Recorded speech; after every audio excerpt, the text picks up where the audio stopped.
Today is the day that Team Isle of Man gets its campaign underway at the 2026 Commonwealth Games in Glasgow. And it seems fitting, therefore, that this episode of the Manx Radio SportsCast takes a look at the squad which is getting everything up and running. The Isle of Man bowls team is made up of 4 competitors: Mark McGreal, Michael Collister, Paula, Garrett and Caroline Whitehead, all keen to make an impression in Scotland over the coming days. Ahead of today's action, I caught up with the Isle of Man bowls quartet to hear about how much they're looking forward to coming up against some of the best in the world over the next 10 days. Thank you very much, all of you, for your time. Mark, actually, going to come to you first, and just quite generally as well.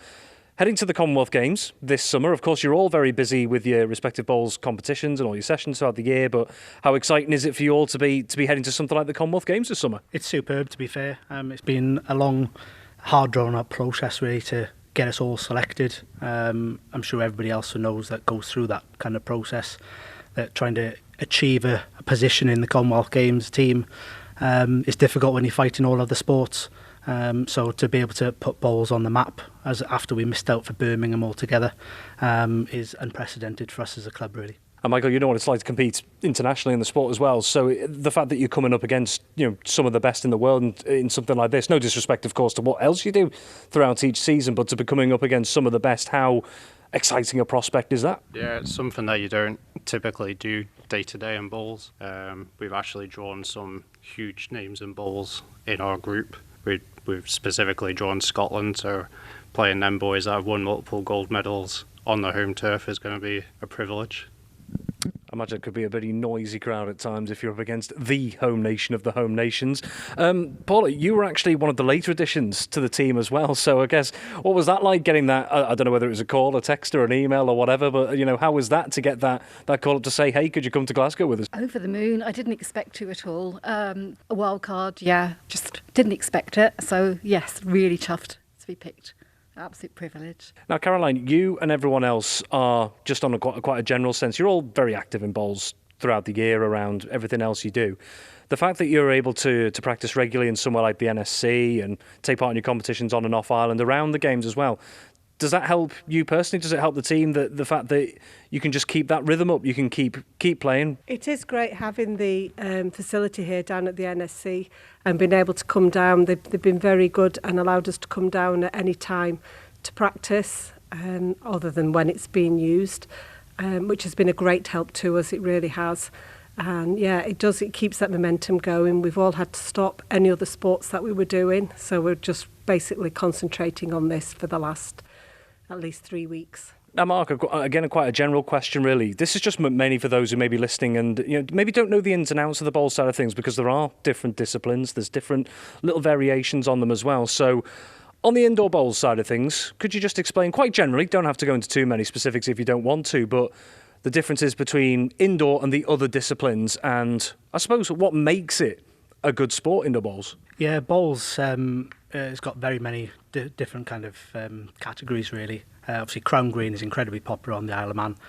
Lawn bowls, which is the format that we're playing, is the least popular, but it's the internationally recognised version of the sport. The key differences are that you're playing with, in a singles, 4 bowls, or in pairs we're playing with 3 bowls each. You get a target to hit that, and it's more of a tactical game for me.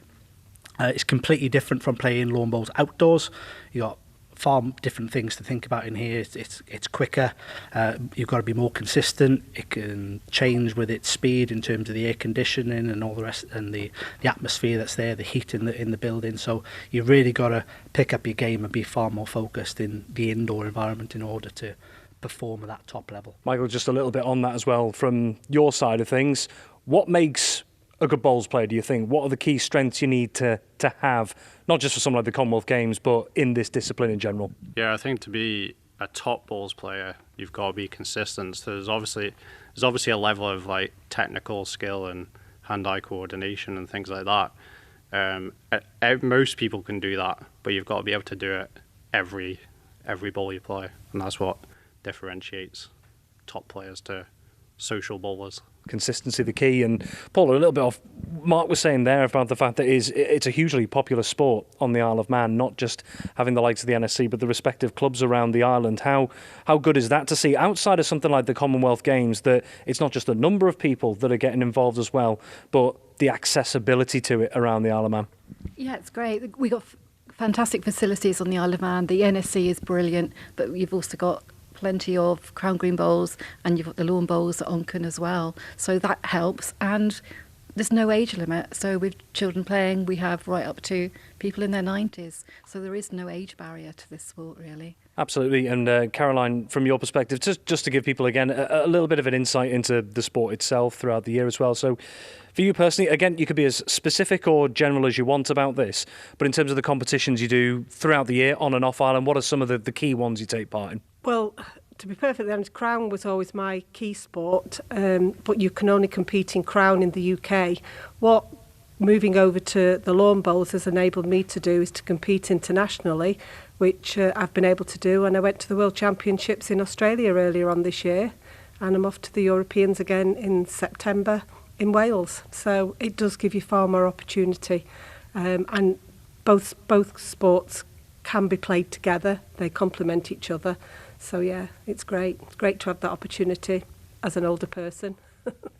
But Mark, just on what Caroline's saying there as well, yes, the Isle of Man is known for its motorsport heritage throughout the world as well, but it excels in lots of other sports internationally as well. And the fact, from a bowl side of things, as Caroline was saying as well, it gives you the chance to, I suppose, represent the Isle of Man, fly the Manx flag across to other parts of the world and showcase what the Isle of Man is capable of. That must be a huge positive, mustn't it? It certainly is. I think over the last, certainly 10 years that I've been involved with lawn bowls, you've seen the standard of competition locally increased dramatically, and we're certainly punching above our weight on the international scene. As I said, Caroline's gone to the World Championships this year. We both went to Aberdeen last year for the World Championships as well. We both qualified for the knockout rounds, which is where you need to be at in order to compete, where I think a lot of the minnow nations, as they call them, would be expecting to be down the bottom end of the table, but we're hugely competing with those top boys, and hopefully the likes of Scotland to get a fright when me and Michael get a chance at them. And I suppose that's one of the things, Michael, as well, is you're all going to be out there to do your best and try and win. That's a given as well, but almost putting a bit of a statement down, if you can, as well, to some of these nations that have, maybe more players at their disposal or different resources. If you're able to go out there and impress in front of them, it's going to say it's not just going to say about what infrastructure the Isle of Man has generally, but also what you can all do as well, that you can, as Mark's talking about as well, the fact that you've earned your place at this level on merit. How good will that feel? Just to, whatever success looks like for you, make a bit of a statement at something like this.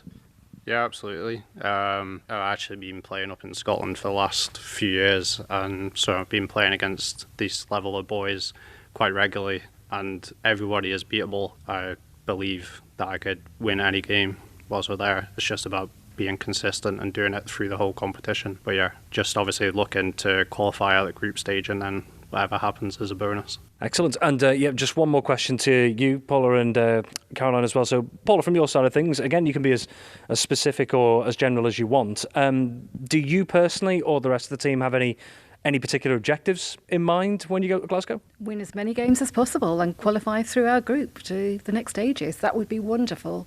But yeah, just go, enjoy and do our best. Couldn't have said it much better myself there. But and Caroline, just on that as well, the fact that you go to something like Glasgow, and again, as I sort of said when I was just asking a question to Michael before, you all want to do well. That is a given. But the fact, how important is it going to be that, along with wanting to win as many games as possible, you can go and enjoy it, because the Commonwealth Games only comes around once every 4 years. Yeah, you're right. It does only come on once every 4 years, and this is something I never thought I would be part of. I did go to Birmingham as a line judge for badminton, so I've been to the Commonwealth Games before, but seen it from the officiating side, and it's just such an honour to be there on the playing side this time, and I'll see it from inside the stadium, not on the outside of the stadium, which will be lovely.